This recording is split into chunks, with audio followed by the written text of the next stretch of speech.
আসসালামু আলাইকুম ওয়া রাহমাতুল্লাহি ওয়া বারাকাতুহু। আপনারা সবাই কেমন আছেন? আশা করি ভালো আছেন। আল্লাহর রহমতে আমিও আপনাদের দোয়াতে খুবই ভালো আছি। আজকে যে বিষয়টা নিয়ে এসেছি আপনাদের সম্মুখে সেটা হচ্ছে যে আজকে প্রচণ্ড জোয়ার বেশি, মানে অর্থাৎ অন্যান্য দিনের চাইতে জোয়ার আজকে কিন্তু তুলনামূলকভাবে অনেক বেশি। সেটা হচ্ছে এরকম জোয়ার এর আগে আর হয়নি। তো এটাই হচ্ছে সর্বোচ্চ জোয়ার, মনে হচ্ছে যে বন্যা হচ্ছে। তো এইরকম হলেও অবস্থা হচ্ছে যতদিন যাবৎ এখানে আমি আছি ততদিন কিন্তু এই জায়গায় এত পানি হয় নাই বা এত জোয়ার হয় নাই। সেই জোয়ারটা কিন্তু অলরেডি এখানে আজকে হচ্ছে।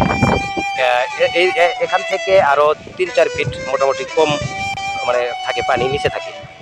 এই হলো অবস্থা। তো উম, এই হলো জোয়ারের অবস্থা, পানির অবস্থা। পানি কিন্তু লবণাক্ত, পানিটা কিন্তু খুবই লবণাক্ত। আর হচ্ছে এই জোয়ারেতে বা হচ্ছে জোয়ার ভাটার নদীতে এখানে কিন্তু আমরা স্টেজিং করছি। হ্যাঁ, এখানে এই যে এই পাইপগুলো টাইপ করে সি টাইপ করে হচ্ছে আপাতত শুধু লং জয়েস একটা মেরেছি আর হচ্ছে শর্ট জয়েসগুলো তুলেছি। আর কিন্তু মাঝের যে পাইপগুলো সেগুলো কিন্তু আমরা জয়েন করিনি। সেই পাইপগুলো জয়েন করবো আস্তে আস্তে পরে। তো হচ্ছে কষ্ট হয়েছে খুব কাজ করতে, তো কিচ্ছু করার নাই। কারণ হচ্ছে জোয়ার ভাটা এলাকা, পানির মধ্যে সবসময় নেমে থাকা লাগতো। বা হচ্ছে দেখা যায় যে এই পাইপগুলো টাইপ করতে 36 ফিট লাগে কোনো কোনো সময়, আবার ভাটার সময় লাগে 18 ফিট। মানে বিষয়টা হলো এরকম। তো তারপরেও কিছু করার নাই, সব কিছু হচ্ছে নিয়তের উপরে বা হচ্ছে সময়ের উপরে। যেখানে যে বা সেইভাবেই আমাদের কাজ করতে হয়, এটা কোনো সমস্যা নাই।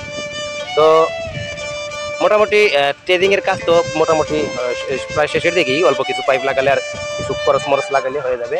তারপরে হচ্ছে এই বেলাটা এখনও এখানেই রাখছি, বেলাটা এখনও শেষ খুলি নাই।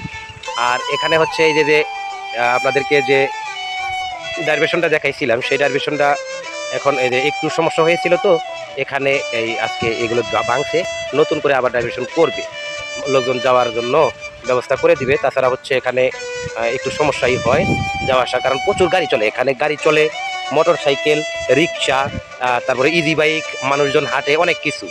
আর ওই পাশের যে ডাইভারশন বা হচ্ছে ব্রিজটা, সেটা কিন্তু আমরা দেখতে পাচ্ছি সেটা কিন্তু প্রায় তলিয়ে যাচ্ছে, 1 ফিটের মতো উঁচু আছে, তাই তলিয়ে যাবে। তো এই হচ্ছে অবস্থা, আপনাদেরকে একটু দেখালাম। এই হচ্ছে এই যে ডাইভারশন বা হচ্ছে এই হচ্ছে বেলা বা এই হচ্ছে নদী, এই হচ্ছে স্রোত। তো এখানে এই হচ্ছে স্রোত, এখন কিন্তু স্রোতটা কম, পানি বেশি হয়েছে তাই জন্য একটু স্রোতটা কম। যদি একটু কম হয় পানি তাহলে কিন্তু এখানে প্রচুর স্রোত হয়। সেই স্রোতে এখানে মানে এই বেলাটাও রাখা যায় না, খুবই সিরিয়াস অবস্থা হয় অবশ্য। তারপরে ইনশাল্লাহ আমরা কিন্তু এগুলো করে এসেছি। তো আর হয়তো অল্প দিন কষ্ট করলে আর আমাদের এত পরিশ্রম হবে না ইনশাল্লাহ। তো সবাই ভালো থাকবেন, সুস্থ থাকবেন। আমার ভিডিওটা কষ্ট করে দেখার জন্য আপনাদেরকে অনেক অনেক ধন্যবাদ জানাই। আর হচ্ছে সবসময় আমার পাশেই থাকেন, আপনারা আমাকে সবসময় সাপোর্ট করে যাচ্ছেন, সেই জন্য আরও অনেক অনেক ধন্যবাদ জানাই আপনাদেরকে। তো ইনশাল্লাহ সবাই ভালো থাকবেন, সুস্থ থাকবেন, সবাইকে নিয়ে ভালো থাকবেন। দেখা হবে পরবর্তী কোনো একটা ভিডিওতে ইনশাল্লাহ। তো আজকের মতো আমি বিদায় নিচ্ছি। আল্লাহ হাফেজ। আসসালামু আলাইকুম ওয়া রাহমাতুল্লাহি ওয়া বারাকাতুহু।